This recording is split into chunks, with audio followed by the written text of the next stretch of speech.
Hi guys, welcome back to my channel. ఈరోజు video చూసే వాళ్ళందరూ అయితే చిన్న లైక్ చేసి కొత్తగా చూస్తున్నట్లయితే సబ్స్క్రైబ్ చేసుకోండి. నేనైతే చిక్కుడుకాయ ఉడకబెట్టి కర్రీ చేస్తా. పేనుకు పెత్తనం వేస్తే తలంతా గురిగినట్టు కొంతమంది విషయాలు చూస్తే ఏదో వేసుంటారా అంటే మొత్తం ఇల్లంతా నాదే అంటారు అనమాట.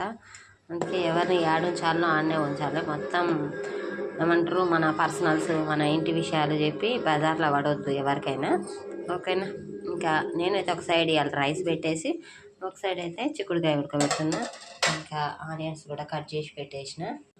ఈరోజైతే బ్రేక్ఫాస్ట్ ఏం లేదు, ఇంకా అన్నం కూర వండుదాం అనేసి అయితే ఒక సైడ్ అన్నం, ఒక సైడ్ అయితే చిక్కుడుకాయ ఉడకబెడుతున్నా. ఉడికిన తర్వాత అయితే కర్రీ చేస్తాను. నా స్టైల్లో నేనైతే చిక్కుడుకాయ కర్రీ ఎలా చేస్తానో నెక్స్ట్ వీడియోలో పెడతా. వీడియో చూసే వాళ్ళందరూ ప్లీజ్ లైక్ చేసి కొత్తగా చూస్తున్నట్లయితే సబ్స్క్రైబ్ చేసుకోండి ఫ్రెండ్స్, అలాగే ఫాలో కండి, ఓకేనా. బాయ్ మరి.